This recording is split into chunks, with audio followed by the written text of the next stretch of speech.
a lot of people together who like each other too much, and meetings tend to take forever.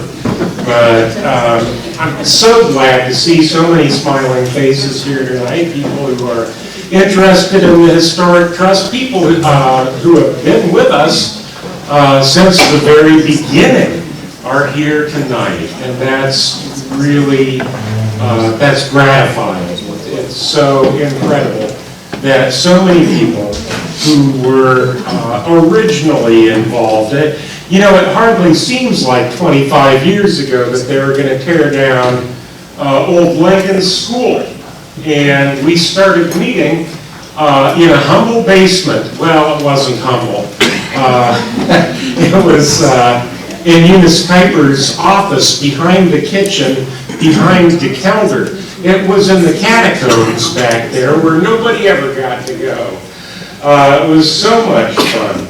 We were trying originally to save Old Lincoln School. And as you know, as with many of our projects, it didn't happen. But what we did end up with, and it's really nice to have, is a beautiful little, what is it? It's not a pagoda. It's a little monument to Old Lincoln School on the south side of the playground over there. You can see it if you drive by. It's probably better viewed from Main Street. But that was built from the old bricks that were salvaged from Old Lincoln School. We didn't manage to save it, but we did have a tiny victory, and we'll take any victory we can get. So, you know, it hardly seems like it's been 25 years, because I remember it like it was yesterday, but again, it's like saying I don't really remember it. I don't remember a lot of what happened yesterday either. But it's amazing to see that the group has grown. We've gone from our humble beginnings in a basement to where now we have our own clubhouse in the oldest building in town, the Tuttle Cabin. And that is where we often meet. Tonight we're here because it's a celebration of our 25th anniversary. And many of you have been with us right from the start. We've got a great program lined up for you tonight. Dave Baker is back. He was with us last year. This year he's going to be talking trains and development on which side of the tracks. And but before we get to Dave, Bob Zylstra is here to bring you up to date with where we have been the past 25 years. It's great to have you here. Thank you so much for coming, and please give a hand to Bob Zylstra. Thanks, Bruce. One of the things that our organization is, we're a 501c3 organization, which means your donations to us are tax deductible. But among the things that requires us to do, it requires us to have an annual meeting. So if you'll bear with us, we're going to go through sort of a combination annual meeting and a recap of our history. So this is going to constitute our formal annual meeting. First, I'd like to begin by doing some introductions. And Jennifer, who over there is trying to make the system work right, wave to us, Jennifer. That's Jennifer Ricote. She's our executive director. And we have most of our board members here. We have Dodie Boat. Where are you, Dodie? You're a board member, right? I guess so. Of course. She is. Yeah. And Bruce Borchie. Where's Bruce? Bruce is serving as our secretary. Bruce Hosting, who handled the early part of the program. Bruce is our treasurer. Ralph Yarsma. Ralph is here, so he's one of our board members. Matt McCullough, over there, the basketball player. Dwayne Rempe. Did anybody let Dwayne know he can come inside? Dwayne was your greeter at the front door, so. Dwayne's afraid he's going to come up here and we're going to make him say something. And Dwayne doesn't like to have his picture taken, and he certainly doesn't want to say anything. We have Ron Rietbelt, who's one of our board members sitting at the table here. Wayne Steenstra in the back over there. Lila Turnbull. Lila's in the back table there next to Dodie. And right now, I'm the acting president.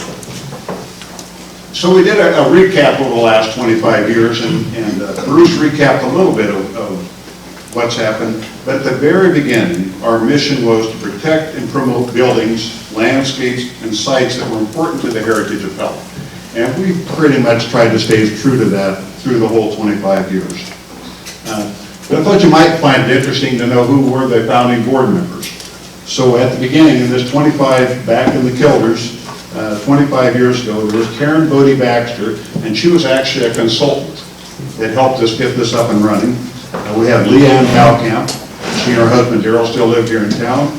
Eunice Kuiper-Folkerts, she was one of the early ringleaders. Bruce Hosteen was there as a board member. Tim Hirama. Ralph Yarsma, again, was part of that early crew. Bobby Klein, Dwayne Rempe, and at the time, Bob Klein Sr. and Bob Wagner were two of the advisors that worked with the board. Since that time, the steps we've taken, we've had some failures, unfortunately. I mean, there's been a lot of lovely old buildings that have met the bulldozer, but we've had some success. One of the things we do to try to protect property, we put a conservation easement on it. And a conservation easement is a way we have an agreement between a property owner and Historic Pella Trust that prevents the building from being torn down basically ever. It gets passed on to successive owners of the property. We now have 7 of those in town. So as an example, the old City Hall, and that's on South Main Street, just south of the Central Square, where the 2 dogs are out in front. So that building has a conservation easement on it. So that will prevent the current owner or future owners from tearing that down. We have the Rock House, which is the lower stone house out by the water plant as you head out on University. Strawtown Cottage, which is the little cottage that Mary Van White now is running as a bed and breakfast just opposite the old Strawtown Inn. So those are examples. So we have 7 of those. And part of what we're trying to do is expand that part of our work to find more and more ways that we can encourage property owners to put important old properties, put a conservation easement on it to protect them for the duration. So that's a big part of what we've done. A couple of the other things that we've done, the city now has an ordinance where neighborhoods can band together and declare their neighborhood a historic district. So the city passed that ordinance about 3 years ago with a lot of help from us and encouragement. The town also has, and it may be a bit of a secret to most of us, but we have a Historic Preservation Commission. So there's, I think, 3 or 4 members of that Preservation Commission that are here this evening, but it meets on a monthly basis, and it deals with trying to preserve, again, the architectural heritage of the city of Pella. And again, that whole effort was started with the prompting of Historic Pella Trust. 3 years ago, we acquired the Tuttle Cabin. So we thought that was a major accomplishment. We worked with the Embark family who had, at the original plan for Bob Embark, who was going to tear it down and build a house. And once they started tearing into it, they found that the siding covered an old log cabin. And then Ron and others have helped sort of look at what the history was. And it is a very old cabin, and it's very important to the history of Pella. That's where the Dominie negotiated a significant land purchase back in 1847. So that's now owned by Historic Pella Trust. We also think we've have a good track record of basically advocating, at least there's somebody up trying to defend the destruction of some of these old properties. Even to the point, if you remember, almost everybody in town agreed that it should be torn down. We had the big yellow house on Main Street. It's been popularly referred to as the big yellow house that generally over the last probably 30 or 40 years has turned into a bit of an eyesore. But it does have a wonderful legacy and history, and we've put some very serious effort into trying to save it. And we just could not find a way that was anywhere close to being financially reasonable to save it. It was so big and needed so much work, and finally we waved the white flag, and the rescue crews took it down. But we were able to salvage quite a bit of the materials out of it. So quite a bit of the lovely old woodwork and so forth was actually salvaged. It was salvaged by Steph Ross and North Creek Antiques, the antique store between here and Oskaloosa. So if you're hungering for a piece of that old house, I'm sure Steph still has some of it for sale. And then during the past year, in addition to that, we're making progress on the Tuttle Learning Walk. And the Tuttle cabin, if you look just to the north of it, along the west side of that cabin, and you look through the north, there's an old alleyway there. And the alleyway there, the city has agreed to vacate the alley. And we're going to put a meandering sidewalk through there with, periodically through there, there's going to be a little kiosk with information, different segments of our history. And that's the intent, that it will be used as sort of a tourist spot, kind of an educational spot for our children, to teach them some of the elements, things like, well, what was here before the Tuttles came? And then maybe a little bit about the Tuttle Farm. Then how did the whole thing when the Dutch showed up? Big event in Marion County when this clan of Dutchmen showed up. And those kind of things. So those different segments, little vignettes will be along the way. And we hope that will become a really quite a popular spot here in town. So we reached an agreement with the city. The city will eventually take over the operation of it. But we are going to, Historic Pella Trust, with your help and donations to that, it's about a $200,000 project.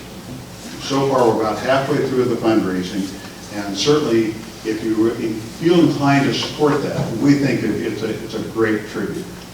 Now, we're already using the Tuttle Cabin for education purposes. Every year, we invite all the second graders in town, whether it be a Christian school or public high or the homeschooler. We invite them for a learning history day at the Tuttle Cabin. We take them through exercise anywhere from making marbles to how to do laundry and some of those kind of things, as it was done back in the 1850s. And if you have any questions about that, you can see Jennifer. She knows way more details about that than I do. And her husband Craig probably does a little bit of iron working alongside of it, so that they really do bring some interesting background and passion to that whole project. So on that learning walk, so we've now approved a contract. It was nip and tuck whether we would begin construction this fall. Turns out because of the weather, and we could actually save a little bit of money by doing it next spring, the expectation is the bulk of that dirt work and putting in the pathway will be done early next year as soon as the weather allows, and the commitment is they hope to have it done before tulip time.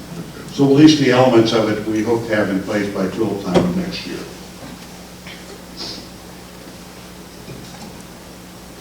We've also done quite a bit of work with our website. We've got an active Facebook account. You saw the numbers up there earlier if you were following on the screen. We have 3,400 followers on Facebook, and on some of the items that we've posted, we've had an extraordinary number of hits. And so if you follow those kind of things and pay attention to it, we've had almost 10,000 hits on, and one of the topics we put on there a couple of years ago actually took off and had well over hundreds of thousands of hits when we talked about moving the old Wachter house, the old blue house over by the college. So we're actually, most of us don't know one end of Facebook from the other. And fortunately, Jennifer and she's found an entourage of people to work with if they're able to do it, and actually seems to be working with those kind of numbers. Recently, we purchased an old house that was built by the founders of Pella Brick and Tile. It's one of the little brick houses on Oskaloosa Street across from Nick's greenhouse. There's a red one and a tan one. Our fear was that was going to be purchased and torn down for the lot. It has a nice sized lot with it. Our fear again, it was going to be another one of those houses the developer would tear it down, put a sort of a nondescript house or apartment. So we do purchase that, or we have purchased it. Our hope is to do some renovation on it, put a conservation easement on it, and then sell it. So again, it will be preserved in its current state for many, many, many years. During this past year, we do own a few properties, one of which is the old Soul Sleeper Church. That's the old church behind the U.S. Bank, and we put a new roof on that. So when you own those old properties, you do have to do some maintenance on it. And again, it's your donation. That was one of the significant expenditures we used your donations for this past year. At Tulip Time, we're an active participant in Tulip Time. We had people from New Sharon donate a high-wheel wagon to us a couple of years ago. So we had that in the parade, and we had some people dressed up as the Tuttles, Tom and Nancy, I think it is. So they were walking the parade and had some number of shows at the Tuttle Cabin itself. So again, we try to participate in that. And we've also, I mentioned before, this conservation easement. We're just in the initiation phase where we hope to give cash grants to owners of old properties where we think they should have a conservation easement on them. So those are the main things we've accomplished this past year. So any questions about things we've done either the last 25 years or this past year? I know you're waiting to hear Dave Baker so you can hear what really happened in South Bell. I'll quickly cover some financials. For the year 2018, and that was the last year we actually finished all the financials, our income was just a little bit over $76,000, and that was a combination of memberships and donations. Our gross income during that year exceeded our expenses by a little over $37,000, but part of that was build-up of money to cover one potential real estate acquisition, but also for the Tuttle Cabin Learning Walk. Our balance sheet at the end of last year had no debt and about $212,000 in assets, mostly in real estate. During the course of this year, when we purchased the Shedley house, or the old Pella brick and tile house on Oskaloosa Street, we did incur debt on that, so we now have $60,000 in debt on that. We're hoping to sell the rock house with a conservation easement on it, basically to pay down that debt, and to free up monies for either conservation easements or to buy and protect other old properties. So that's sort of the recap, and if there's questions, I'll be glad to answer questions. We'll pass it off to another board member. Otherwise, this will conclude the formal business portion of our meeting, and I'll turn it back over to our master of ceremonies, Mr. Hosty. Thank you, Bob. Back there sipping on the wine, or you? Yes. Enough said. Dave Baker is the photographer, essayist, and researcher behind the Iowa history blog, The 29th State. The 29th State seeks to document and celebrate Iowa history and heritage while encouraging people to be involved with their communities and support local interests. Dave began the 29th State while attending Central College in 2009, and since then he has photographed over 10,000 sites in and around the state of Iowa. From cemeteries to historic buildings, his work covers nearly all 99 counties and includes photographs from hundreds of current towns and ghost towns as well. In 2016, Dave began speaking for libraries and historical organizations, and since then, he has presented history of numerous communities, including several in Pella. In 2019, he was the keynote speaker for the Sigourney 175th anniversary celebration and the Colfax Main Street 10-year anniversary. Aside from these, he has spoken at many other locations, including Fort Dodge, Webster City, Ottumwa, Marshalltown, Newton, Norwalk, Pocahontas, Harlan, and of course Pella. Dave currently works for Iowa State University, where he is an assistant finance manager, and he currently lives in Ankeny with his wife Danielle, son Trent, baby number 2, coming in what, a month or 6 weeks? Yeah, I got my phone on just in case she calls and says, get back up to Des Moines. Please welcome Dave Baker, ladies and gentlemen.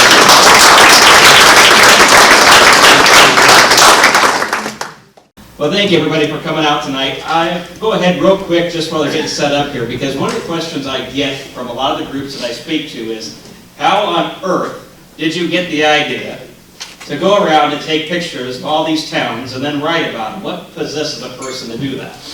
And my wife asks that quite frequently, actually. Why do you do this? And you know, like you said at the beginning, this started at Central College. And my junior year, I was working at the Pella Historical Society as an intern. And I don't know if the Yarsmiths remember me, but it's good to see you tonight, because we did the Delftware, if you remember that. Yeah, I didn't know anything about Delft when I started, but they made sure I did by the time I left that place. But I had a college roommate, and he was not from Iowa originally. He was from Colorado. And he was living, before he went to Central, in a little tiny town in northern Iowa called Rudd. Now, I don't know if anyone's ever been to Rudd. It's about as exciting as Otley is.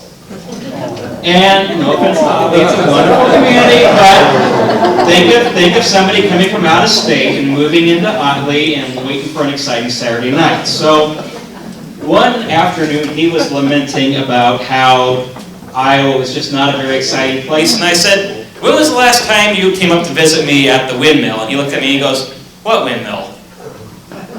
You've lived in Pella for 3 years. How have you not been to the windmill? Well, I didn't know there was anything up there.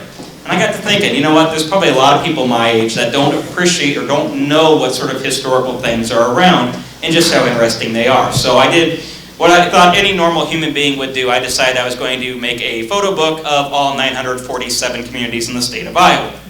It is now 10 years later. I don't have any book, and I can tell you right now, if you count the unincorporateds and the ghost towns, there are a whole heck of a lot more than 947 communities in the state of Iowa, because Otley is not included in that list because they are not incorporated. So that's how I got. So anyway, the 29th state is, that is my Iowa history blog. There is a Facebook site, the 29th state. I also have a website, iowathe29thstate.com. I apologize in advance because I only took one web programming class at Central College and I got a C in it. And it is very evident when you look at my website, I am one of the worst web programmers that probably exists. But it's better than nothing, right? So if you get a chance, please check it out. I've written a lot about Marion County. I've written a lot about Pella on there. We've covered the ghost towns to some extent, and also the extant communities as well.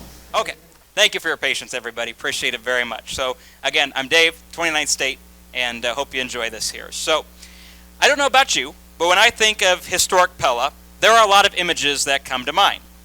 And when I think about historic Pella, I tend to think back to the things that attracted me to Pella even before I ever went to college here. Because when I was growing up, we had a tradition in our house. My parents, every year, we would come down to tulip time. And the reason we came down to tulip time was because one of my dad's very, very good friends, Mr. Van Hall, had a motorcycle that he rode in the parade every year. And so we came down to watch Mr. Van Hall ride in the parade every year so he could wave at us. And we thought that was really neat. So I can remember coming to Pella as a kid and just being so wowed by the way the buildings looked, because they weren't like anything that we had up in Des Moines. I mean, we had neat buildings in parts of Des Moines, but they didn't look like this. And the houses didn't really look like this. And you weren't greeted with things like this when you came into town.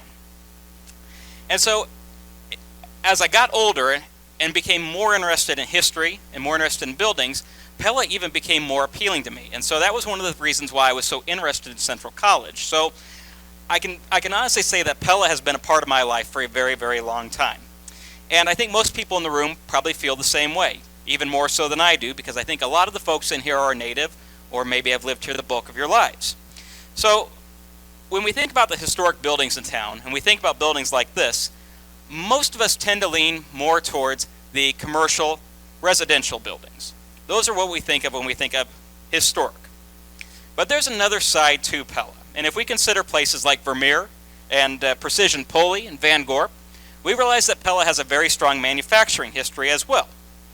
And it's easy to overlook this, but this manufacturing history is very, very important to the town of Pella. And tonight we're going to take a look back beyond the tulips and beyond the windmills to see how these traditionally blue-collar factories and industries helped build the town into what it is today. And so what we need to do is we need to be mindful of what these industries brought to town in terms of the people and what they brought to town in terms of the resources. Now, I call this the other side of the tracks. And I was a little bit nervous to call it that because, well, I'm from Des Moines originally, and if you say somebody's from the other side of the tracks, that's not a good thing. But the more I got to thinking about it, historically speaking, the other side of the tracks just refers to some place that's different. It doesn't necessarily have to be bad, and in many cases it isn't. But if you look at Pella, the northern part of Pella, the uptown part of Pella versus South Pella where the railroads are, it's a very distinct difference between the two portions of town. And so my intent is to show how the two sides of the community are vital to each other, how they're interdependent on each other, and build each other up. And besides, if we want to talk about a place that was really the other side of the tracks, we need to go down the town of Red Rock, right? They were rough down there. Okay. So this is what we might think of when we think of Pella Historic. Inside the Tuttle cabin is this wonderful map. Now, unbeknownst to me, they've got copies of it over here. You can buy it for donation to the Historic Pella Trust. Was it $20 for the little map over there? It's a good investment. I'm going to get one for my 2-year-old's bedroom, I think. But this map is fantastic because what it does is it shows a bird's eye view of Pella looking up from the south. And what it does is it shows the area that we would consider to be South Pella. So what exactly is South Pella? Where is it? Well, South Pella was platted by Jacob DeHaan. He was the gentleman that came in and purchased the land and platted it. Now, when he purchased the land, he purchased it from Domini Schulte. And DeHaan was an interesting individual. He was not in the first group of Dutch settlers that came to town. He was in the second group. And he was familiar with Schulte and the original Dutch settlers, but he came over a little bit later because he was rather successful over in the Netherlands. And DeHaan had a flax and linen business. But he, like the Schultes, wanted the religious freedom, and he'd heard about the opportunities in the United States, and so that's why he decided to come here. So just like the Schulte family and those early Hollanders, they came over, landing first in Baltimore and then working their way into Iowa. Now, when he got here, because he had money over in the Netherlands, he had some capital to work with when he got here, and so he was wanting to build on the south portion of Pella, what is now South Pella. And so he actually would bring up materials from down where Howells is now, and he would haul lumber, and he would haul bricks, and he would haul sand, all manually by oxen, from down there in the Des Moines River up to build his house. Now, the original area of South Pella, University Street was the north boundary with West 1st Street on the west, Clark Street on the east, and then South Park was serving as the town square for that portion of town. Now, at one point in time, there was plans. He had wanted to put a theological seminary in South Pella, and he'd also intended to put a women's institute down there, but neither of these came to be. Now, South Pella wouldn't be annexed into Pella proper until September of 1870, and it was to the great benefit of Pella when it was annexed, because by that point in time, the railroad had started to come through. Now, before the railroad came through, so there's South Pella. This is from the A.T. Andreas Atlas. It's a wonderful book. 1876 has a number of communities in the state of Iowa in there. There's the bigger map for it. Okay. So prior to the railroad coming through, and prior to South Pella, a lot of the early industries were actually located much closer to what we would consider uptown Pella today, the town square area. And that was because you have to think of the logistics of it. It didn't make sense to have a lot of industries a good distance away because they didn't have a good way to move stuff around. It wasn't very efficient. So, for example, there was a 2-story brick building on 1st and Franklin. That was F. Boterman's Beer and Vinegar Works. Dirk and Levi Bentima had a pottery-making business up not far from the square. There was also the Mathis Brothers Stone Cutting Company, 2 wagon shops, a tinner, a blacksmith, and the McClatchy Wool Mill, which was the first wool mill in Marion County, built in 1859. One of the more interesting businesses that I came across that was up closer to the uptown area was the LeCook Brothers, who had a cigar factory, and that was on West Washington. Now, during the first decade of Pella's existence, there wasn't a whole lot going on down there in South Pella. Again, it wasn't platted yet. It was a good distance away from the main part of town. The most significant business in the first decade of Pella that was located down there was Jacob Collion's Lyman Brick Kiln and a quarry, and that would have been in Section 10 of Lake Prairie Township, just to the south of town. Now, again, it made more sense to have stuff closer to where the population was so you didn't have to move things around. The railroad was going to change all that when it came in there. Now, prior to the railroad, there had been some efforts to try to make things more efficient in terms of logistics and transportation. There was, of course, the ferries that ran down on the Des Moines River, Horns Ferry being the most well-known. They actually, at one point in time, did try to run a steamship up the Des Moines River. The problem is the river is too shallow in too many places, and they kept getting hung up. So that was not a very feasible way of doing things. But in 1886, things changed when the Des Moines Valley Railroad extended its tracks. And it extended from a little town called Eddyville, which was the original terminus. You can look at your maps there. I didn't know they were going to have those great maps on the table, so you can use those for a reference. Eddyville was the terminus, and then they extended the tracks from Eddyville to Pella. And that was a big, big deal, because Pella at that time was the most significant town in Marion County to have a train station. Knoxville would not have one until 1875, when it had a spur extended to it. So Pella was the biggest community that could do any sort of rail shipping north of Eddyville. Now, because of this, it became a major distribution point for not only Marion County, but Mahaska County and Jasper County as well. Now, South Pella played a very big role in the railroad. And in particular, Clark Street was seen as the entrance to that portion of town coming up from the south. You have to remember, a lot of the people who settled in the state originally settled in the southeastern part of the state. They worked their way to the northwest. So today we think of, we're going to go to Pella, we come from Des Moines and we go down to Pella. Back then, people came up to Pella because most of the population was centered Burlington, Muscatine, Fairfield, Ottumwa, Oskaloosa. So they came this direction. So Clark Street was a very busy street. It was actually named for Green T. Clark. Green Clark was he was the first justice, one of the first justices of the peace here in Marion County, and he also was a state representative later on. Now, the depot was built originally between Carson Street, which was called Marion Street at the time, and Prairie Street, south of what is now South Street. The track split into 4 to accommodate sidings, and that's roughly where Heritage Lace would be today. There we go, you can see the sidings on there. There was also a roundhouse, which was down by the Pella Feed Service. Now, on the north side of Carson and South were a number of hotels and businesses. There was the Geisler store, for example, which was located on the northwest intersection of South and Carson. And Geisler had a successful store, but he also had another very successful business, and that was a saloon. Now, I know Pella doesn't like to talk about the saloons, but they were there, and they lasted for a number of years. And actually, one of the things I came across that was very interesting was just how powerful the Prohibition movement was in Pella. Because if you read the Pella Chronicle of 1916, 1917, pretty much every other edition has something in there about Prohibition. It was a big deal even back then. But the reason that probably had something to do with the Prohibition was because the saloons invited a lot of interesting characters in from the railroad. And Geisler himself was a German. He was not a Dutchman, and so there was a little bit of wariness about him anyway, but he knew a thing or two about beer. And so that incited people to come in and visit his establishment. He actually knew so much about beer that he went to several instances of the Brewers' Convention when it was held in Des Moines and was one of the keynotes there back in the 1880s. So his establishment was very, very well known, not only to people in Pella, but people coming in from outside of Pella as well. And they would go to his saloon. They would also shop at his store, so that allowed to be very successful.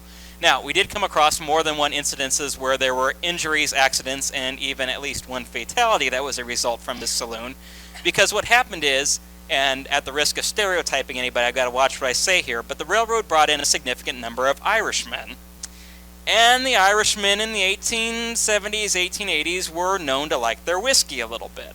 And at the time, the railroad did not have any prohibition on alcohol while people were at work. And so it wasn't uncommon to have brakemen, even conductors, that stopped in and had a drink. And sometimes they didn't make the best decisions after that point in time. This is pre-OSHA. Now, there was another saloon located west of this one, and it was near what was called the Rillahan House. And John Rillahan was another railroad man. He was an Irishman, and he had a lodge. He built sort of an inn, and the second floor of his house was used as a hotel. Now, this is in the days before apartments and before condos, so when you had a boarding house, it wasn't uncommon for people to come and stay long periods of time. And one of the other boarding houses that popped up in South Pella was a place called the Ohio House. And the Ohio House is seen right here. I'm going to shout here real quick, so I'm not by the microphone, but it's number 19 right there between South and Oskaloosa Streets. And the Ohio House is interesting because when you start looking at the Pella Chronicle, you start seeing that it was actually a place where the Central College students would come, and they would come before school started, and in some cases they would live there for a period of time until they were able to move in. And so we see these very interesting reports of these people who came in there. And you know the old newspapers, they always told who was hosting who and who was visiting who. And we see these great stories about these people that came in and they stayed at the Ohio House. Now, the Ohio House was actually was another one of the hotels down there, but there was the Todd House as well. And the Todd House was a hotel that had a little bit more of a convention type feel to it, and they would actually host events there. And one of the most interesting events I came across was a session of the Philomathian Society of Central College, and they decided to have a mixer with the Athenian Society of Central College, male and female, pretty scandalous for 1907. And they had a colonial party, and they had a number of people show up dressed as George Washington, both male and female. That also created quite a stir at the Todd House.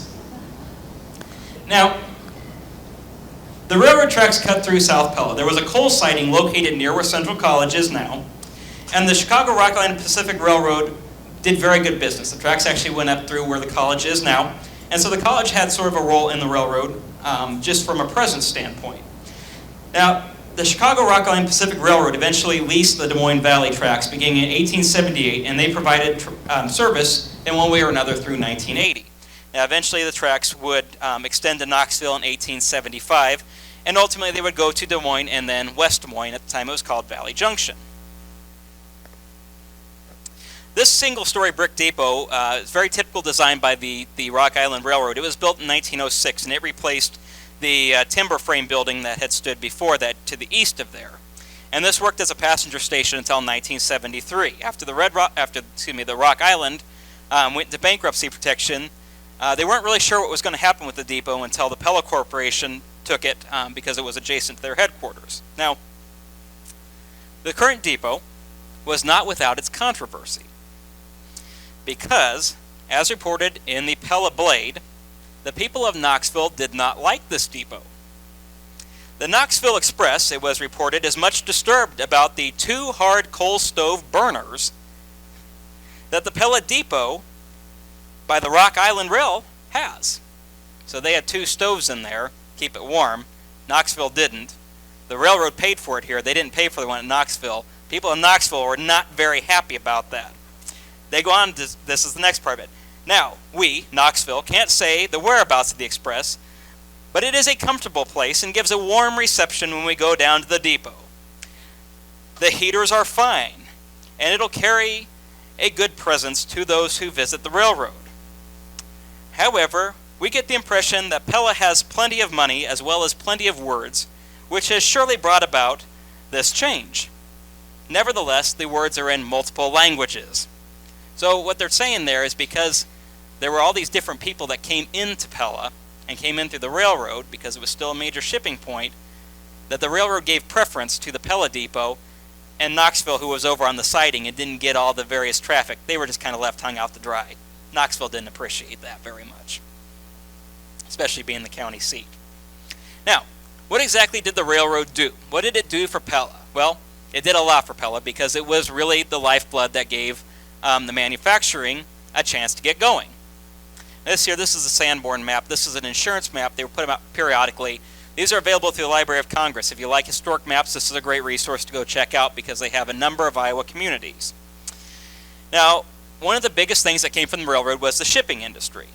And Charles Snow and David Huber created probably the most well-known and biggest of the shipping firms in Pella. And they started at about the time the railroad arrived. That would have been Snow and Huber. They were located to the east of the original depot, and the firm not only coordinated all types of shipping and storage, but they had all sorts of warehouses, and they stored all kinds of things. You can think of them as sort of a 19th century Mills Fleet Farm, Menards, Home Depot, Lowe's, Fairway, all rolled into one. And one could purchase any number of things. So they had construction materials, they had brick, they had lumber. You could even get pipe there, which was real rare because you have to remember, they didn't have indoor plumbing quite yet. So getting pipe was a big deal there. They supplied shingles, doors, windows, lath, flooring. You could get animal feed there, seeds, groceries, eggs. They sold a lot of eggs, and potatoes. Now what's interesting is Huber, in addition to the shipping business, he also liked to dabble in technology.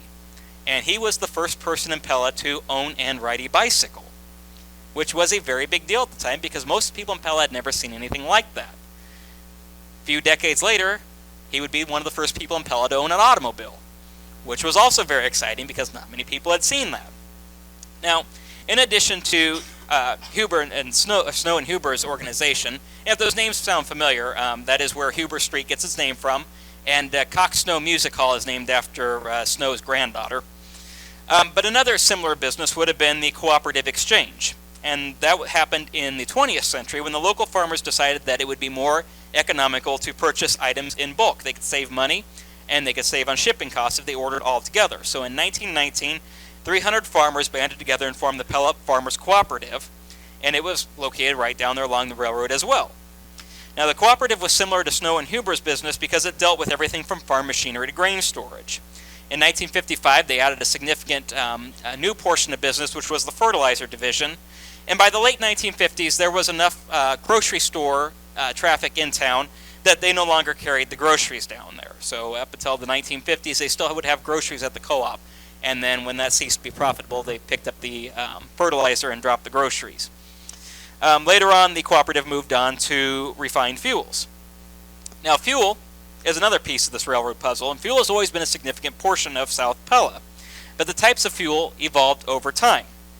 In the 19th century, there was a different energy source that was central to life, and that was coal. Now, these pictures are not from Marion County. These are from nearby Mahaska County. This is the site of the ghost town of Excelsior. And Excelsior is one of dozens, if not hundreds, of former mining camps and communities that existed throughout the state of Iowa. Coal was produced in Marion and Mahaska counties in addition to Polk County, Wapello County, Boone County, Guthrie County. But the highest concentrations actually came from Marion and Mahaska, edging into Monroe. As a matter of fact, in the 1960s, Marion was the highest coal-producing county in the state of Iowa. Now, there were no actual mines in South Pella. All the mines were outside of town that we know about. There were some that were fairly close, but there were none in the city proper. However, much of Pella is built on a coal seam, so there could have been at one point in time. Now, Pella was a shipping point. This is significant because there was one problem with Iowa coal. Does anyone know what that problem was? It was very, very high in sulfur. That's correct. And that made Iowa coal less desirable for everyday people. Because you have to remember, in those days, you heated your house with one of two things, wood or coal. Well, I don't know about you, but I don't want the smell of sulfur stinking up my house, and I can't imagine those people up on the north end of Pella wanting sulfur stinking up their house. They don't want to smell like deviled eggs in there. So the problem was that the coal that was mined locally was not very desirable for local use. However, guess who didn't care if the coal was sulfuric? The railroad, because they were out burning in the middle of nowhere. They were headed out west, they were headed out east. They didn't care if it smelled. And so what happened is that Pella became a shipping point where coal came in and coal went out. The coal that went out was the coal that was mined locally. The coal that came in was the cleaner burning coal, at least cleaner smelling coal, from Indiana, Pennsylvania, and Kentucky.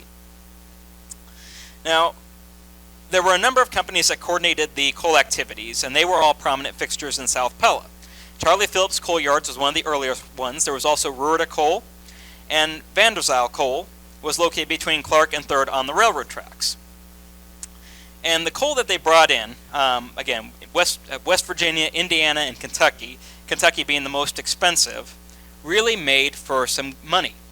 And if you dealt in coal, you had a pretty good business going for you. And so Vanderzijl in particular did a very good business through even the 1930s and 40s and 50s. And there's some, actually, over here on this far table, there's some advertisements about it, which is neat to see.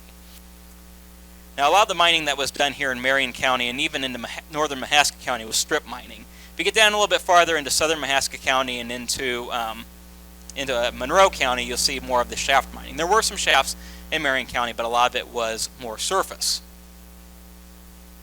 Okay. So the Vanderzijls in particular, as it moved through the 20th century, they became very successful. They employed a lot of local teamsters, and they would help deliver the coal from the railroad to the businesses and to the residences. And so there were a lot of moving parts in the coal distribution, and that continued to be the case even up until the late 20th century. Now, does anybody know when the last coal mine closed in the state of Iowa? Hint, it's probably later than you think. 1994, the last coal mine closed, and it was in Marion County. It was down by Knoxville, actually. And the reason it closed was at that point in time, the Iowa coal was so undesirable and coal was so cheap to bring in from elsewhere that they could actually ship coal from Wyoming to the coal power plant in Ames for less than they could ship coal from Knoxville to Ames. You also have to remember, if you look at that map there, Knoxville didn't connect up to Ames very easily by the railroad. So by the late 20th century, a lot of that stuff was needing to come in another manner. Doesn't make sense to put a ton of coal on a semi-truck and drive it up Interstate 80. Not very efficient.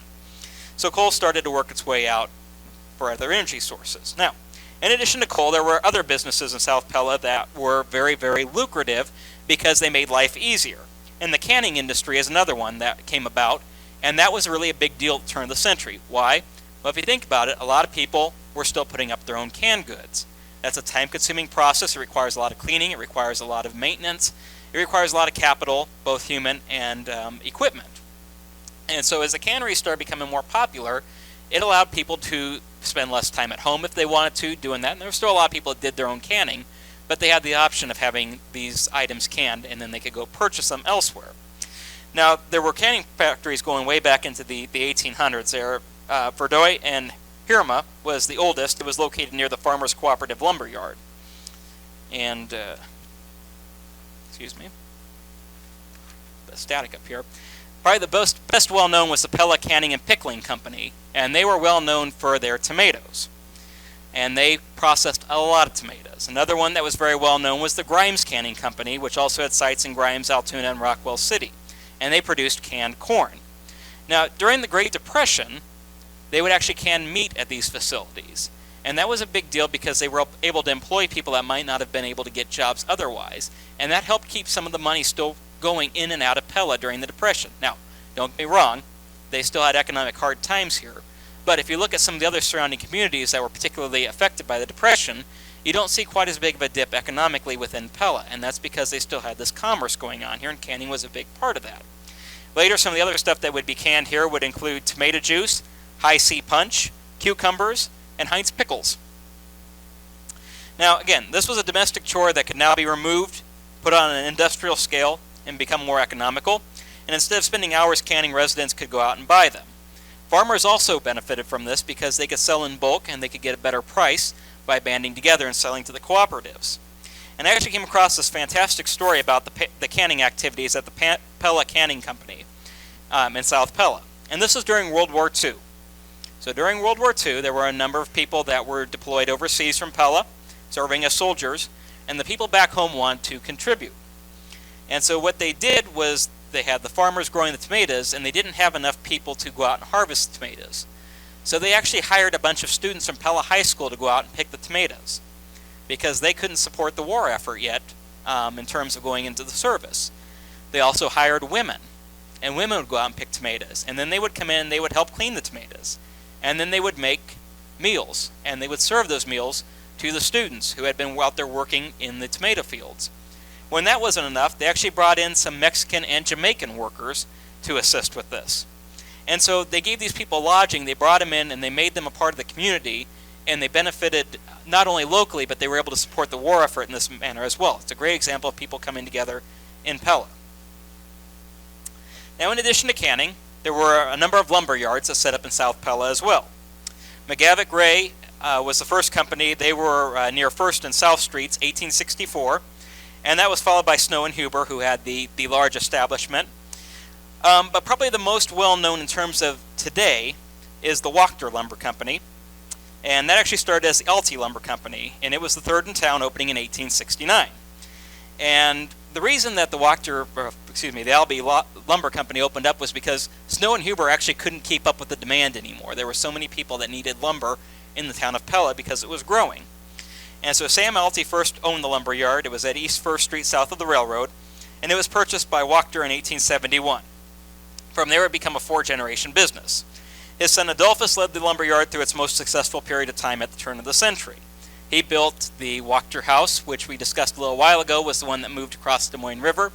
And I can't even believe I have to admit this, because after living in Pella for 4 years of college and taking pictures of what I thought was every building in town, I didn't have a picture of the Boardwalk House. I looked through my entire archive and I didn't have one, so I feel a little dumb about that. But I think most of you know what that looked like. After a fire, the operation would eventually move up to where the Pella training facility is today, and that's where the lumber yard stood in the 40s and 50s. Now, manufacturing has always been a big part of Pella, in addition to the railroad operations and the other industries. True manufacturing really brought a lot of money into town. Now, I know this house isn't in South Pella. Work with me for just a second here. I know it's a little bit north of there. But this is an interesting house because this is the Cornelius Visser home. And Visser had a business in town where he manufactured a product. And he manufactured on a very small scale at first. And then he saw some growth. And he made brushes. The Visser Brush Factory. And he mostly sold local, but what happened is there was a gentleman that worked for him named Charles Stimka, and he went up to Des Moines with some of the product. And guess what happened? He sold out. And so this is what the Pella Blade reported about that incident. Excuse me. Stimkin went up to the city of Des Moines, in which the... Excuse me, I can't read my notes there. Where there was placed quite a large order for the Pella Brush Factory with one of the largest wholesale houses in the city. The brushes are termed to be the best that there are on the market. The dealer was quite pleased, and there are no tricks to get these items sold out the door. We believe that if the manufacturer of these brushes were able to reach a larger audience, that they might be pushed and there might be some great profit in them. Now, Visser took this advice literally and began expanding his operations. He also made cabinets, and it's not a very good picture, but I actually managed to find a picture of the Visser Brush Factory in the Pella Chronicle, and it was down over by where the ball diamonds are and the swimming pool are today. That was the area it was located in. Now, Visser ended up eventually having a problem, because when the Rock Island took over the Des Moines Valley line, they raised the rates. And he didn't like paying the shipping out of here, and he eventually got so fed up that he packed up his business and moved it down to Ottumwa. But until he did that, this was a very known fixture in the community of Pella. Now, another one that we see is the Pella Manufacturing Company. It also was not located in South Pella. It was located a little bit farther north. But the Pella Manufacturing Company was a place where they sold wagons, cultivators, sleds, and rowers. And it was located up approximately where the El Charro is today. And because it wasn't in South Pella, it was a little bit removed from the other industrial activity, but it was still close enough to the railroad that they were able to get supplies in there, and they were able to make it a successful business as well. My personal favorite of the businesses that I came across is the Pella Drain and Tile Company that was founded in 1884. And it was operated by Harvey Fisk and Herman Rietveld. The business was located near the present-day Caldwell Park, and what a lot of people don't know is just how important this business was. And as a matter of fact, who's heard of the 1893 Chicago World's Fair? Yeah. Chicago World's Fair was a big deal. What they wanted to do was they wanted to showcase everything in North America for the anniversary of Columbus landing. And so 1893 was the year. They put it, it's Jackson Park in Chicago, near where the aquarium is today and the planetarium. And what they did was they invited people from all 50 states, all different types of industries, all different types of backgrounds to present their wares. And the Pella Drain and Tile Company got to go there, and they were one of the companies representing Iowa. They were there with Muscatine Brickworks as well. Now, unfortunately, the program guide for the Chicago World's Fair does admit that they were rather hidden, and so they probably weren't as well seen and well known as they could have been if they'd been in a more prominent position. But this company was a big enough deal that they were able to go and represent as one of the ambassadors for industry in Iowa at one of the biggest events that was held. If you know anything about the Chicago World's Fair, it was the biggest event of the 19th century in terms of population. It attracted everybody from Mark Twain to President William McKinley, and just about everybody you can imagine in between that was alive at that time. They had railroad barons there, they had Civil War heroes, and they were all in one place. So to have Pella represented there is really a big deal. Now, the Pella Drain and Tile Company did more than just show up at the World's Fair, because some of the more well-known buildings in town are also products of theirs, including, hey, I think I recognize that place. Right here, the Opera House.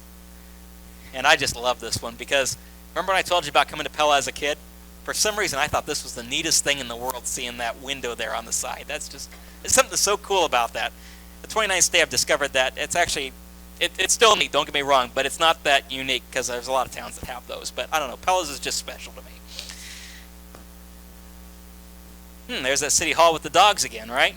Another building that came from the Pella Drain and Tile Company. Now, Harvey Fisk even applied for a patent in 1890 for a special type of carrier that he created to lay bricks, and he received a patent for it. It was number 321,488 in the U.S. Patent Book, right here in Pella. Of course, I would be amiss if we're talking about manufacturing to mention the big companies that are still in South Pella. Of course, the biggest one of all today is Pella Corporation, which started out as the roll screen company, the Kuiper family. And Peter Kuiper be seen as the founder of the company, and that's fantastic. But one of the things I came across in multiple sources reading is that I don't think we give Lucille Kuiper enough credit for this, because they drove up to Des Moines to see the roll screen company, and it was very, very unimpressive in Des Moines. And the story that I read in multiple places, they got up there in the industrial part of Des Moines, and he got out of the car and he went, "Yeah, this doesn't look like anything. Let's go back to Pella." And she said, "Wait a second, hold the wire. We drove all the way up here." Remember, they didn't have a 4-lane highway back then, and cars were pretty primitive, and there weren't gas stations in Monroe and Prairie City like there are today. They took all day to drive up to Des Moines. She wasn't going to let him walk away without checking into things, and it's a very good thing for Pella that she did that, because, of course, in 1925, he invested $5,000 from his lumber business into the roll screen company, and that's what they needed to expand. And then with $1,000 from the Pella Chamber of Commerce, he opened the first building at the corner of Main and South Street. And of course, today, I think most people in town have benefited in one way or another from the Kuiper Roll Screen Charitable Trust. So, in addition to all the businesses in South Pella, there were other things around there. First, the first generating plant to power the water pumps were down there. It was the home base for a variety of companies, everything from Heritage Lace to the more regional businesses like Tyson's, which has moved in there since then. But today, South Pella is important because it reminds us of how Pella is able to differentiate itself from other communities. One of the things that I see when I travel around the state of Iowa is I see communities that are in various shapes of successful and not successful. And it's very unfortunate, but there are a lot of communities in the state of Iowa that have seen their better days. And there are some of them right here, even in Marion County. And I don't say that disparagingly. I've got friends that live in Hamilton. I've got friends that live in Tracy. I've got friends that live in Bussey. I've got family that lives in Harvey, but they're alone. Something in the water down there at Harvey, I think. Don't even get me started on Beacon. But if you go into these communities, you see that things aren't quite as good as they were in their prime. And Hamilton's a great example of that because, they've lost their post office. They do have the postal boxes there, which is more than some towns have. The Methodist Church closed a number of years ago. There's just not a whole lot going for it in Hamilton. But if you look at some place like Pella, there's really a lot of positive going on here. And that's a result of a number of factors. First of all, you have people who buy into the community. You have organizations like the Historic Pella Trust that puts a lot of effort into keeping the town looking good. You have a lot of people that are very much invested in their heritage, which is a key piece of the 29th state, is trying to get people excited and interested in their heritage. But you also have manufacturing, and you have commerce, and you've got businesses that are willing to contribute to the community. And when those businesses in particular contribute capital, they contribute in a way that is bigger than what a lot of private citizens can do, and so they're able to have a bigger impact. And so I think today we should count on the generosity, or we should thank these communities for their generosity, because we still count on them, and we count on them to help sponsor our programs and our events and our activities.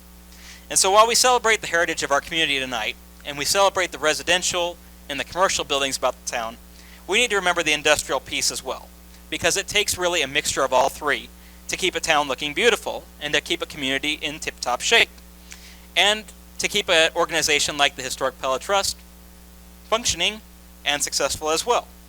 So if you're here from these businesses, if you've worked at these businesses, if you own these businesses, thank you. We appreciate it. The Historic Pella Trust does too, and we appreciate the people of Pella and all that you do to keep this town looking good. Thank you for having me this evening.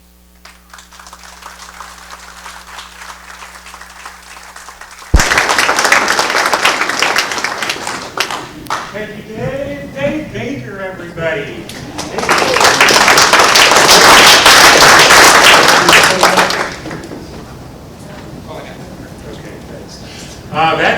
that's all we've got for you. I hope you enjoyed it. Have a look around, talk to people, eat more food, please.